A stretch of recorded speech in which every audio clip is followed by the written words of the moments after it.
So today I wanted to show how to make this little denim pot holder. I sold these for a number of years.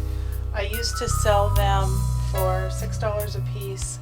I often ran a special 2 for $11 or 2 for $10. And they're denim on one side. I would always tell people denim goes with everything. And print on the other. And I just kept this one so that if I ever wanted to see how I made them, I would have one that I could look at. After I stopped making these, actually they overlapped. For a while I made these, which was another turned pot holder. This one had a stencil pattern on the front and an irregular shape, and then some sort of quilting around the stencil, and often some paint splatters as well. And these sold for quite a bit more. This is fabric that I dyed myself. We have 5 layers. We have 1 layer of cotton, a thin layer of denim. This is not Levi's denim. This is a brand new denim from the fabric store that's fairly thin. This is a Quilters cotton. It's pre-washed, as is the denim. This is another layer of cotton, using Warm and Natural here. And this is Insul-Bright, which is also made by the same company. And these are all 8.5 inches. And to do this, I need a little fabric loop. And maybe I have one here that would look good with it. Maybe I'll just use this dark blue one to go with this. Or maybe something a little more interesting. I like that. I'm going to use this loop left over from making napkins. We want to layer these in the proper order because it's that crowning issue again. Because we have 2 layers of the fat batting behind the decorative fabric and one behind the denim, when it's turned and we look at it from the side, it's going to be thicker on this top part, and it's going to be thinner on the denim part. It's going to be a little bit substantial because there is a layer of batting in there, but it'll be fatter on the top. This is what's going to allow it to look nice when we do our closure like this, where it's just top stitched all the way around and our folds go in far enough that everything is clean, but it's not actually stitched right up to the edge. We're not going to hand stitch this. We're just going to leave the edge like that. And this will be an acceptable edge that'll wear well in use and wash well, and it'll be attractive. I never had any problems, any complaints from anybody. It's a perky little design. The materials, just like with a pillow, when you make a pillow cover, you have to curve a pillow in if you want it to look straight. With this design, because I don't curve it in at all and it is so plump and full of batting, it has this sort of nice, slightly bowed out edge, which is just kind of perky. I think it lends to that crisp comment that I get so often from people. Alright, so I'm going to stitch this, and what I'm going to do is look for the stretchiest sides of these fabrics. I set them together earlier where this is the direction that doesn't stretch, and I want to leave a gap big enough for my hand to go through. When I sew something like this with all these layers, I find it works best if I try to pick something to follow. And then I'm also going to put another pin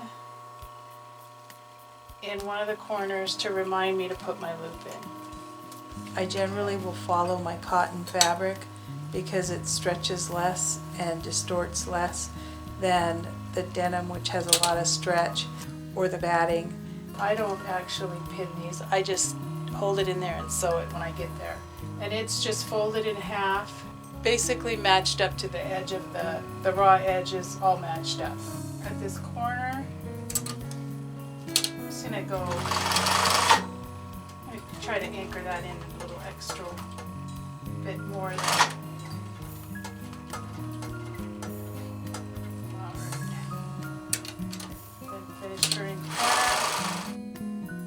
I'm following my quilting fabric here.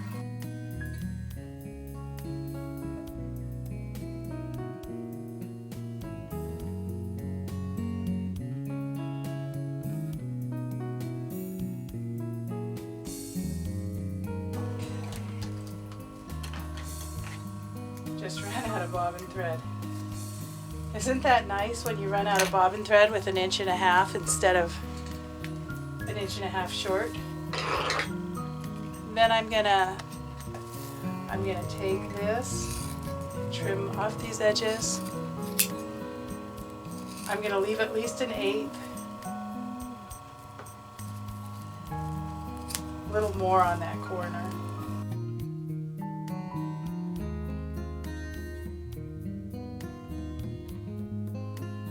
And then we're gonna get between the two right sides, and we're gonna turn this out.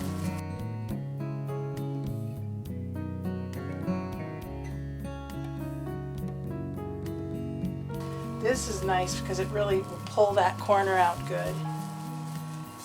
And then I always to take one of my trusty chopsticks, and you just kind of get used to how far you're going to push through on this corner.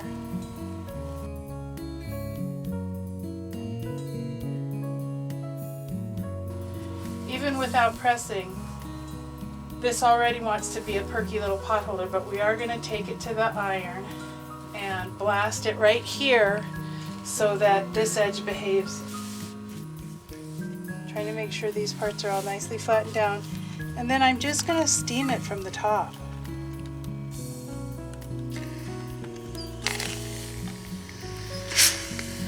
I'm not dragging my iron, I'm lifting it slightly.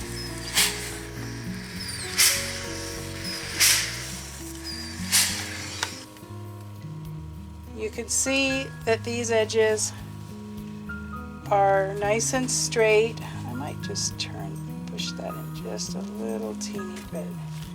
Get it a little bit from the back. Alright.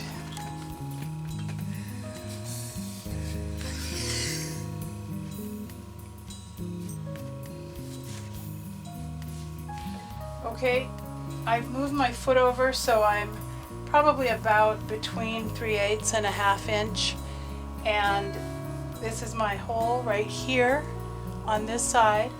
Here's my little hanging loop. It's not a big hanging loop, it's like a cup hook hanging loop. And someone once told me that she had a thing she put her potholders on that had big knobs on it, and you'd need to do a bigger loop for that. But anyway, I tend to like to start the stitching here, and so that's what I'm going to do. I'm going to do a pretty big stitch. I'm going to use my knee lift to get under there, because this is a big fat. This is a big fat thing we're going through. I'm having technical difficulties with my camera. It keeps cutting out, and then I have to reshoot.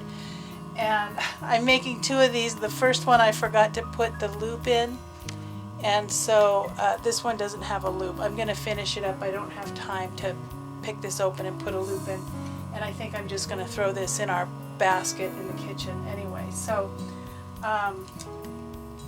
about a 3 for my stitch. I'm going to do a little back stitch. Just top stitch around here. I like to give this kind of a little tug. Not pulling on the needle, pushing down and pulling, you know, like when you brush hair and you don't want to pull your kid's scalp too much, or they. Turning potholders like this creates so much fluff in the air that I started always sneezing and stuff when I was making them, and I think it was probably more psychosomatic allergy to making these, but that's the. Alright, so my camera cut out for the 4th time while I was filming, and I don't know how much I've got, and I've made 2 of these now, one with a loop and one without.